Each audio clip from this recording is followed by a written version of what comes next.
L'émission L'Entretien vous est présentée grâce à notre sponsor Amana Assurance. La protection du capital humain choisie par les entreprises leaders algériennes. www.amana.dz.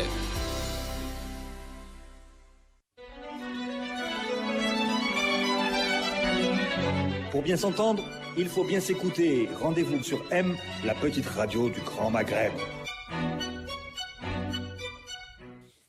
Amis auditeurs de Radio M, bonjour. Nous avons le plaisir d'accueillir dans l'entretien Yassine Ould Moussa, spécialiste expert en économie et en finance. Yassine Ould Moussa, bonjour. Bonjour. Yassine, tu as beaucoup d'autres titres, mais je vais pas sur 25 minutes prendre le temps de les évoquer tous. On y passerait c'est très bien, voilà, et ça ne se soigne pas. Voilà, on y passerait la matinée. Hein. Voilà, voilà, on y passerait la matinée. Très content de te recevoir à Radio M. Je pense qu'on a perdu du temps en ne te recevant pas avant.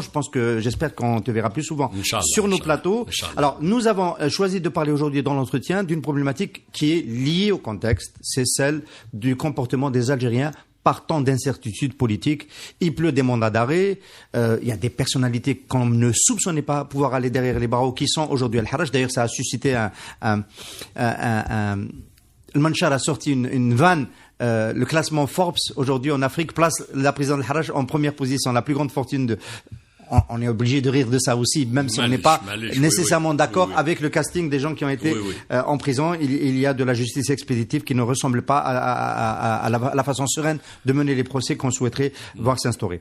Alors, le sujet d'aujourd'hui, c'est les Algériens face à la crise. Quel comportement économique doivent-ils avoir pour préserver leur intérêt, leur pouvoir d'achat, leur épargne, ce qu'ils ont bâti depuis quelques années. Aujourd'hui, ils sont inquiets. Les Algériens sont inquiets, c'est normal. Il y a un mouvement de changement qui est plein d'espoir, mais en attendant, ils peuvent être inquiets.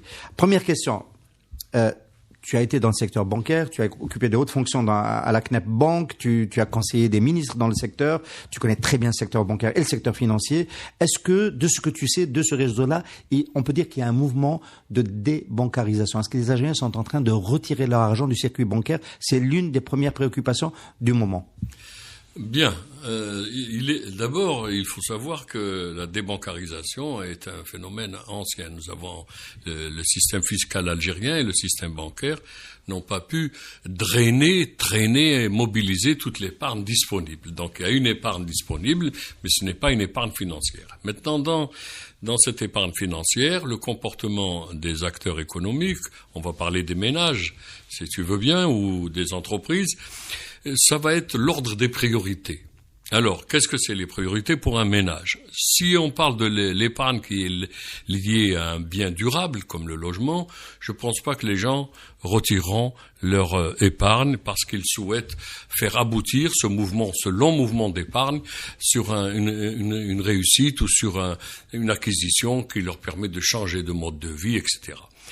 Maintenant, pour les entreprises. Alors, pour les entreprises, la difficulté, c'était de mettre leur épargne ou de la valoriser dans le système bancaire. Alors, ce qui est difficile, c'est qu'une grande partie des transactions ne sont pas bancarisées. C'est très difficile de faire des transactions avec le TPE, le terminal paiement électronique, ou la monnaie scripturale. Néanmoins, il y a une bonne partie de la masse monétaire qui est bancarisée. Et dans cette épargne, l'épargne logement occupe une bonne part. On va y consacrer un petit moment, mais pour ce qui est des entreprises, aujourd'hui, il y a un directeur financier qui a de la gestion de trésorerie à faire. Oui. Bon, il y a 3 ans, en 2016, il y a eu une opportunité de placer de l'argent, d'acheter du papier souverain. C'était l'emprunt national pour la croissance économique, qui était rémunéré à l'époque à peu près au niveau de l'inflation officielle, autour de 5,75% pour ceux qui prenaient pour 5 ans. Aujourd'hui, bon, il y a plus de possibilité, il n'y a pas d'offre de papier de placement, il n'y a pas d'offre de placement. Qu'est-ce que va faire qui a un chef un directeur financier qui a beaucoup de trésorerie à placer? Un directeur financier, par définition, va faire en sorte que son entreprise ne manque pas de ressources. Et les ressources manquent lorsque l'inflation est là. Lorsque l'inflation est là, elle ronge, elle détruit le pouvoir d'achat des ménages et des entreprises. Et donc, les chefs d'entreprise ont des coûts de production, des coûts d'achat, des coûts de transaction, des coûts de commercial de plus en plus élevés. Et donc, même quand ils ont l'intention d'avoir une épargne, cette épargne, elle est utilisée. Par ailleurs, les placements financiers pour l'épargne des entreprises, aujourd'hui, la gamme offerte n'est pas très importante. Vous avez tous observé que malgré les efforts, le volontariste, la financiarisation de l'économie, c'est-à-dire le financement de l'économie par le marché financier, soit par l'émission de titres de propriété qu'on appelle actions, soit pour l'émission de titres de créances qu'on appelle obligations, c'est pas fait. Le nombre d'entreprises qui souhaitent partager leur pouvoir de décision et partager leur capital social est infinitésimal. Voilà. Et le nombre d'entreprises qui passent par le financement direct qu'on appelle la bourse des valeurs mobilières à travers au moins des obligations est resté très faible. Peu de possibilités de faire ce type de placement. Yassine Ould Moussa, est-ce qu'on sent aujourd'hui quand même des comportements d'anticipation face par exemple à une croissance et une accélération de l'inflation? Je prends un exemple. On ressent autour de nous des Algériens qui ne veulent pas garder de l'épargne quand c'est une épargne libre qu'ils peuvent récupérer facilement. Liquide, on appelle ça une épargne liquide. Oui, ils ne veulent pas la garder en dinars. Et ils vont acheter des devises et préfèrent épargner en devises, sachant que la devise ne va pas se dévisser. Elle est plus stable. Oui. Est-ce que ce comportement-là, aujourd'hui, par quoi il est limité? Par l'offre de devises sur le marché? Bien sûr, il y a un seul offreur. Le seul offreur, c'est la Banque centrale. Et le taux que vous voyez dans la presse, c'est un taux qui est publié. D'abord, il s'appelle taux interbancaire. C'est le taux auquel les banques, qui ont des excédents et des déficits, échangent leur monnaie, les dotations. C'est pas de celui-là que je parlais. Moi, je parlais du taux du score pour Saïd. Le taux du score. Alors, le score pour Saïd, il faut savoir quels sont les mécanismes, quels sont les facteurs qui impulsent le score pour Saïd. C'est la demande de biens ou de services par les citoyens qui ne peuvent pas acquérir par le marché national ou par les circuits officiels. Alors vous avez une demande de devises qui augmente avec la période du pèlerinage, vous avez une relation inversement proportionnelle à chaque fois qu'un produit baisse sur le marché, notamment un produit importé, la demande en devises augmente pour l'acheter par la voie du marché informel. Donc c'est un vase communicant. À chaque fois, on est passé il y a quelques années, je crois que 3-4 ans, peut-être un peu plus, c'était une période d'euphorie. Le taux de change informel était inférieur au taux de change officiel. C'était vous dire que notre pays disposait de ressources importantes et donc le marché était fortement approvisionné et que le recours à la devise pour acheter un bien ou un service importé n'était pas nécessaire. Comment on peut expliquer que le dinar n'est pas dévissé plus que ça dans un contexte comme ça où on sent bien que les Algériens veulent sécuriser leur épargne, préfèrent plutôt épargner en devise. On aurait pu penser que le dinar passe à 250 dinars pour 1 euro. Il a continué évidemment à se déprécier face à l'euro sur le marché parallèle, mais dans un rythme qui est pas tellement plus rapide que celui d'avant le 22 février. Alors, comment on peut l'expliquer? Les Algériens ont gardé la tête froide?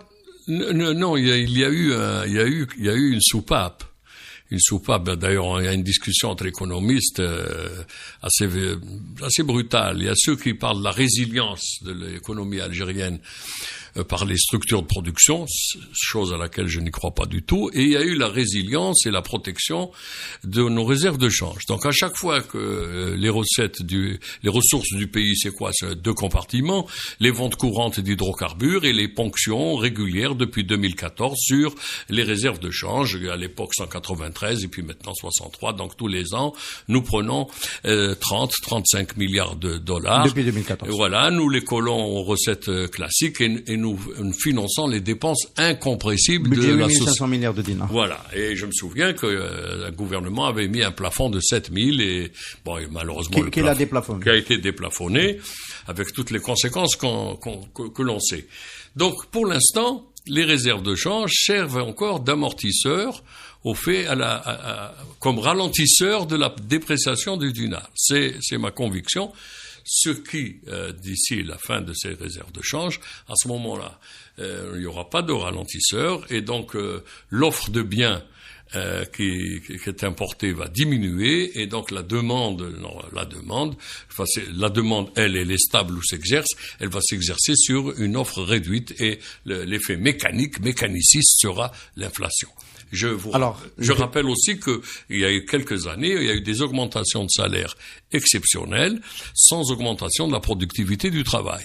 En 2012, oui. Voilà. Donc, qu'est-ce qu'on a fait? On a augmenté de 30% les salaires, mais on n'a pas augmenté de 30% la productivité. Finalement, on a créé de l'inflation, mais ça n'a pas été perdu pour tous. Alors, cette augmentation de salaire, pour être très méchant, elle a financé les importations. Oui, enfin, on s'en doutait un petit peu, mais elle a peut-être aussi financé l'épargne pour le logement. On peut dire aussi que ça peut doper les importations, même si le niveau de production des matériaux de construction en Algérie est devenu assez satisfaisant. J'en veux pour donner le chiffre, 85% des inputs liés aux bâtiments sont aujourd'hui, alhamdoulilah, des produits locaux. Des produits locaux. Alors, il y a le risque le plus gros, ce serait que les Algériens perdent confiance en leur avenir économique parce qu'il y aurait beaucoup trop d'incertitudes politiques, on n'y est pas encore, mais et que leur anticipation, ce serait de toucher à cette partie de l'épargne dont tu as parlé tout à l'heure, qui est liée au logement, qui est liée à un produit long et qu'ils décident pour compenser, pour faire face à la situation de la perte de pouvoir d'achat, etc., de retirer, de renoncer. Je ne pense pas. Alors Alors quel est l'état de cette épargne-là? C'est quoi les comptes qui sont liés au financement du logement? Les comptes qui sont liés au logement, la première institution qui organise l'épargne et qui est directement dédiée au financement des offres de logement, c'est la Caisse nationale d'épargne, avec 5 millions de comptes, 3400 ou 3600, peut-être voire 4000 bureaux de poste, plus de 200. Voilà, Knep Bank. Bon, on dit banque parce qu'elle a un chéquier, mais elle n'a pas l'agrément de commerce extérieur. Mais enfin, elle a toujours fait de la collecte et elle a toujours fait du crédit. Sauf que, en sa qualité d'établissement financier, il faut le rappeler, en sa qualité d'établissement, elle n'est pas éligible au refinancement de la Banque centrale. Les financements de la CNEP sont des financements non inflationnistes. Elle collecte des ressources qui existent sur le marché, elle les distribue sur le marché pour des promoteurs ou un jeu d'écriture, mais elle ne crée pas de monnaie, contrairement aux autres banques. Donc elle collecte la monnaie qui existe sur le marché. Ensuite, la monnaie qui existe sur le marché obéit à d'autres. Alors cette collecte-là, on peut dire qu'il y a un socle, il y a un gisement d'épargne qui est relativement captif et qui va rester lié au logement. Il risque pas de basculer, de sortir. La règle est très simple. L'Algérien, pour sa famille, pour le logement et pour l'éducation, il fera les sacrifices. Il fera les sacrifices nécessaires. Pour peu que, maintenant, le secteur du bâtiment gagne en productivité, que le marché du foncier se libère, mais soit encadré. Aujourd'hui, le marché du foncier pratiquement appartient aux 48 Wali, à la puissance publique. Donc, finalement, on a un système de financement du logement et de l'épargne, mais on n'a pas libéré un des acteurs qui est le marché du foncier. Donc, cette épargne-là. Maintenant, pour des raisons politiques, les grands patrimoines, pour les raisons qui sont les siennes, vont être amenés à vendre rapidement dans la précipitation pour réaliser ces patrimoines immobiliers qui ont été acquis. Aujourd'hui, nous sommes arrivés. On risque d'avoir une bulle qui éclate dans l'immobilier. Non, il y aura pas de bulle. Il y aura tout simplement une offre excédentaire par rapport à la demande, même si cette demande sera fortement, disons, altérée, un peu comprimée par l'inflation. Alors donc, ceux qui vont se sentir en danger ou qui auront besoin de réaliser leur épargne, notamment leur patrimoine immobilier, vont mettre sur le marché. Ça va un peu comprimer vers le bas les prix. Et bon, ce sera une période. Ce sera pas une mauvaise nouvelle parce que c'est un facteur de déflation. Oui, ça va augmenter l'offre de logement lorsqu'on sait que certains chiffres donnent donnent 1 million de logements qui ne sont pas habités. Mais vous, qu'est-ce que vous voulez? On a de telles distorsions de concurrence, tels dysfonctionnements dans l'organisation des marchés, dans le financement, dans le contrôle, dans la régulation que, résultat des courses, vous avez des gens qui ont un patrimoine, une telle concentration, je vais utiliser un mot pédant, une telle concentration de capital, concentration de facteurs de production, crédit, marché public, importation, foncier agricole, foncier industriel, que cette concentration est un frein à la croissance, un frein à l'investissement et un frein au développement. Développement ici, bien sûr, dans ma tête, c'est croissance partagée. Croissance partagée.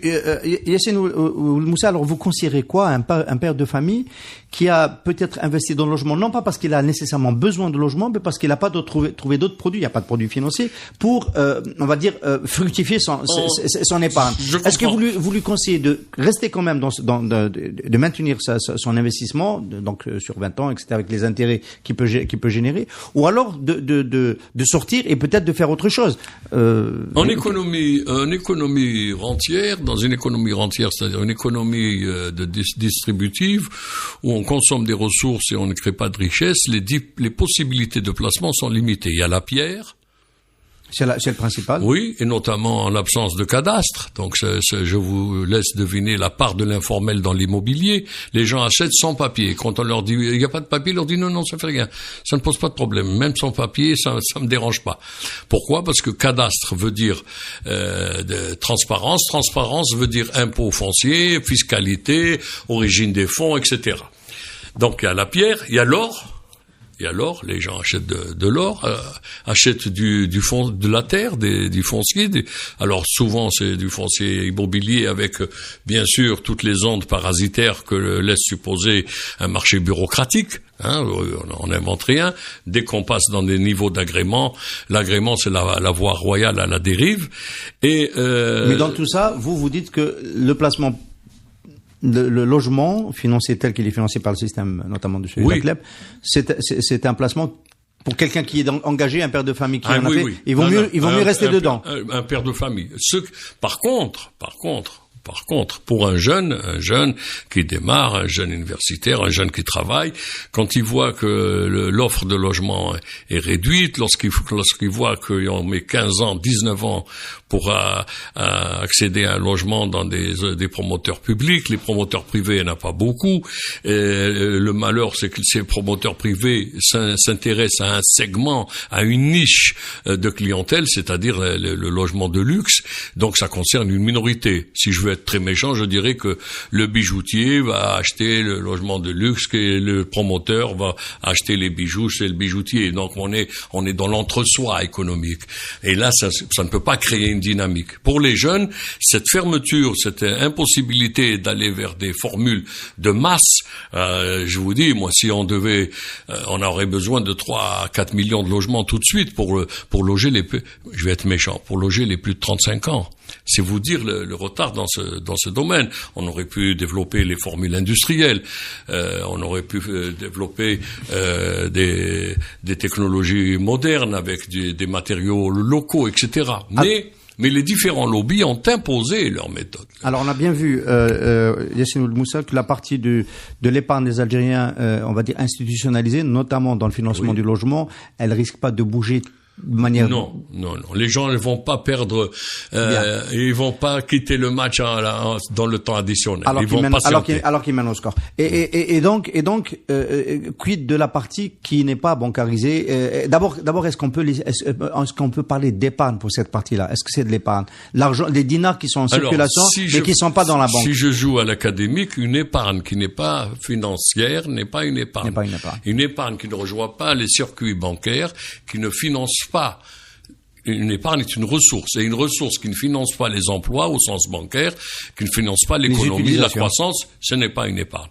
Mais ça reste une pression énorme sur l'offre de biens et de services, c'est-à-dire sur la demande. Quand vous avez beaucoup d'argent en dehors des circuits administrés... Est-ce qu'on n'a pas exagéré sur beaucoup d'argent? Parce qu'on commence à se poser la question. Il y a des chefs d'entreprise, des économistes qui disent que peut-être on a un peu trop exagéré cette partie de l'argent qui existe. Ne pas confondre attention, la main et l'outil, le footballeur et le ballon, le club et le stade, attention, doucement. Ce qu'on a exagéré, c'est pas l'argent. C'est pas les masses d'argent. Ce qu'on a exagéré, malheureusement, c'est l'absence de contrepartie concrète, tangible, ce qu'on appelle la valeur ajoutée. Sigma de 1 à n des valeurs ajoutées égale PIB. égale production. C'est ça la croissance, c'est l'accroissement de cette richesse d'une année sur l'autre. Alors, nous sommes dans notre pays, c'est un pays qui consomme beaucoup de ressources pour créer peu de richesse. Et ça, c'est pas normal. Quand vous voyez les crédits qui ont été adoptés pour tel et tel secteur, et quand vous voyez les taux de réalisation, les productions, si vous voulez savoir combien d'argent a été dépensé, et si vous le comparez, vous savez, vous avez la sagesse ou la patience d'aller voir les statistiques du CNIS sur ce qu'on a importé pendant des années, qu'on aurait pu, par une intégration locale, une intégration intrasectorielle ou inter, on aurait pu. Mais ça, s'il fallait de la lucidité, de la gouvernance, de la planification. Je vous rappelle, à vous aussi qui êtes économiste, nous avons perdu tout espace, compétences, capacités, instruments, outils de planification, de prévision. On nous disait, il y a un programme, mais quel programme? Mais c'est sérieux. Moi, j'ai vu une circulaire en 2016-2017, qui parlait de 2035 transmise dans les administrations, dans le ministère. Mais elle était comique. Elle était comique. Les gens qui étaient dans le ministère n'avaient aucune capacité ou outil pour planifier 5 plans de production jusqu'en 2035.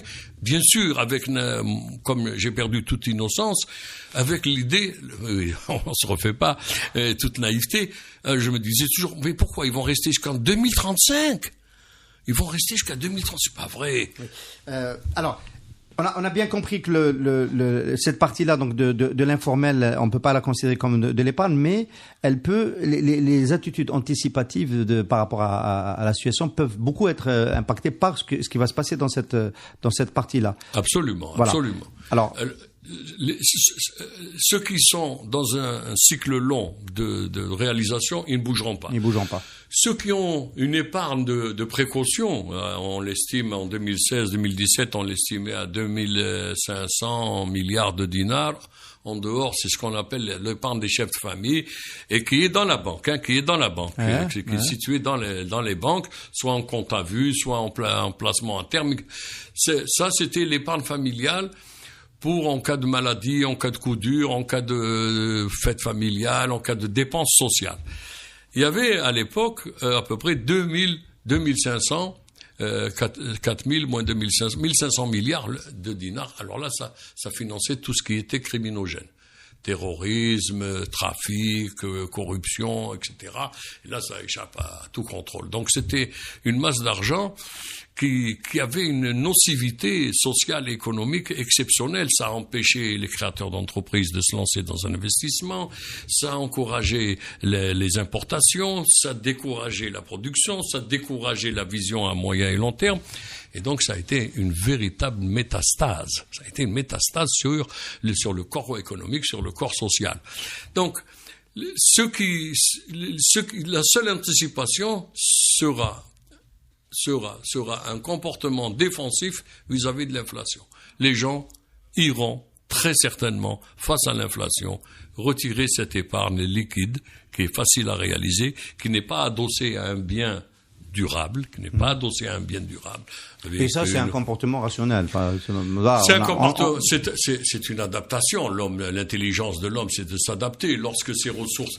Ce que fait l'Algérien au niveau familial micro, aller vers sa petite son petit bas de laine, l'État l'a fait en allant vers les réserves de change. Alors l'État l'a fait, il n'a pas fait que ça, et ça nous permet d'enchaîner et de conclure.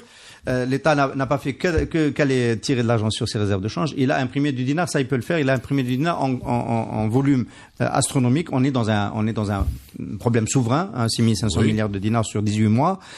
Il semblerait que ce soit une politique qui aura du mal à être reconduite parce que déjà ce qui a été tiré pose un très sérieux problème. Très important, oui. Alors, et donc on peut imaginer qu'en 2020 l'État va revenir à des formes de financement de ces déficits, parce que ces déficits vont se poursuivre, le 1500 milliards de dinars excessifs par rapport aux 7000 prévus.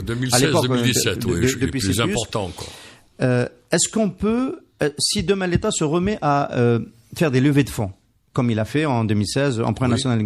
Est-ce qu'on peut imaginer à quelles conditions la stratégie des entreprises et des ménages va rencontrer celle de l'État? C'est-à-dire, dans quelle mesure il y aura suffisamment de confiance pour qu'on aille acheter du papier souverain? La question des levées de fonds, quels que soient les outils et les instruments financiers utilisés, pose d'abord la question fondamentale qui est souvent éludée, c'est l'origine des fonds. C'est l'origine des fonds. Je pense que de ce point de vue-là, l'État va être de plus en plus permissif. Dans ce cas-là, il faudrait que l'État soit très très clair. Où on fait une amnistie fiscale, il faut faire soit une amnistie fiscale et dire que tout cet argent informel, s'il sert l'économie, on lui offre une immunité judiciaire, juridique et fiscale. Ça, c'est la première idée. On se souvient, on a fait les bons du Trésor. Et on a fait l'amnistie, c'est-à-dire si vous ramenez, voilà.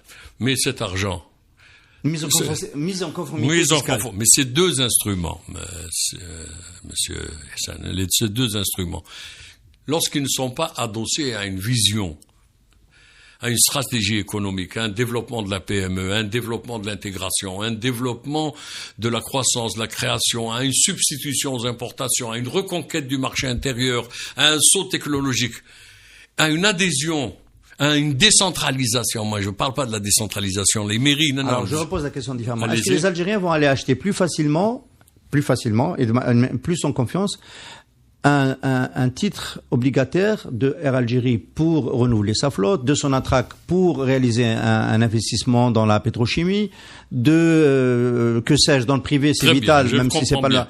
C'est ce qui s'est fait dans les années à l'époque de Ben Achnou, c'est ce qui s'est fait avec Haj Missière à la baguette. Il y a eu des levées de fonds qui ont été un succès. Je peux même vous dire, il y avait la première levée de fonds, je me souviens, il y avait M. Boukrami qui était président de la COSOB, il y a eu une levée de fonds avec syndication en chef syndiqué BEA.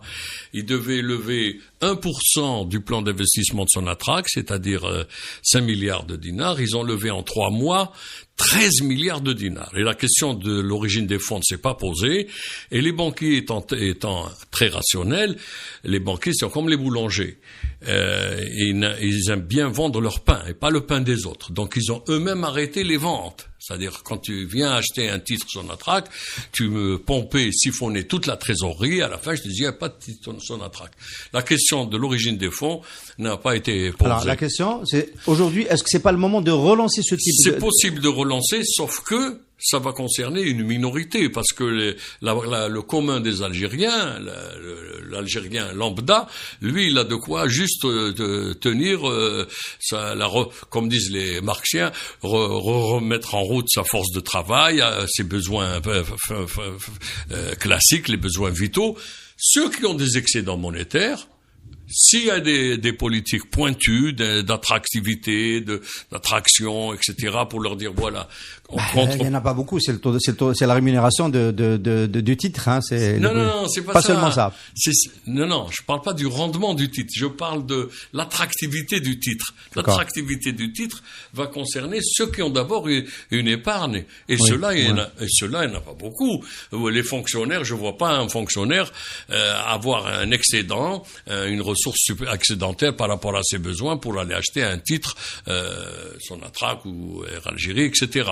Maintenant, les grandes fortunes, oui, peuvent aller. Mais là, se pose, je vous ai dit, la question de l'origine des fonds. Lorsqu'on a un tel niveau d'évasion fiscale et un tel niveau de fraude fiscale, la transparence, c'est quelque chose de mortifère. C'est quelque chose qui, les entrepreneurs, les détenteurs de capitaux deviennent photophobes. Ils ne supportent pas la lumière. Voilà. Donc, il faudrait revoir tout le système pour dire carrément, les ressources qui existent, il faut les dédier au développement. Je vous ai donné l'effet inverse. Les gens sont venus, ils ont payé 7%, ils ont reblanchi leur argent, l'argent est rentré dans la banque et il a financé l'importation.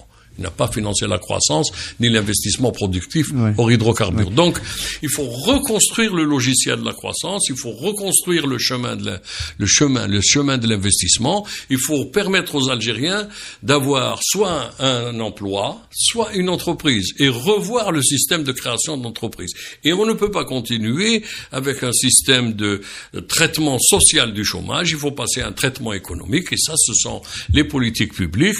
Et dans les politiques publiques, l'épargne joue un rôle important. Il faut que les Algériens aient confiance en l'épargne, aient confiance en leur système bancaire, et puis qu'ils apportent leur contribution. Maintenant, s'il y a l'inflation, s'il y a l'informel qui tue l'investissement, qui tue l'emploi, l'Algérien, il sera obligé de mettre ses ressources dans les éléments fondamentaux, dans ses besoins fondamentaux. Alors, donc sa capacité d'épargne. On va attendre de manière stoïque le choc inflationniste qui va arriver. Quand on est, ce qui me gêne dans le financement monétaire du déficit budgétaire, c'est qu'on en parle comme un phénomène financier. Je rappelle à tous mes frères ici présents et à nos auditeurs que ça, c'est une conséquence des erreurs et des errements dans la sphère réelle. C'est pendant des années que nous n'avons pas voulu diversifier, intégrer, développer, parce qu'on aurait pu avoir avec ça une assiette fiscale, etc. On n'aurait pas besoin on aurait financé notre déficit budgétaire par des ponctions sur la richesse créée si les investissements et les politiques publiques avaient été convergence en termes de crédit, de foncier, de terrain et d'émergence. Je vous ai dit, il y a une telle concentration de capital que pratiquement quand il y a concentration, il n'y a plus mouvement. Yassine Ould Moussa, merci beaucoup d'avoir été notre invité dans l'entretien aujourd'hui. C'est moi qui vous remercie. L'émission L'Entretien vous est présentée grâce à notre sponsor Amana Assurance, la protection du capital humain choisi par les entreprises leaders algériennes. www.amana.dz.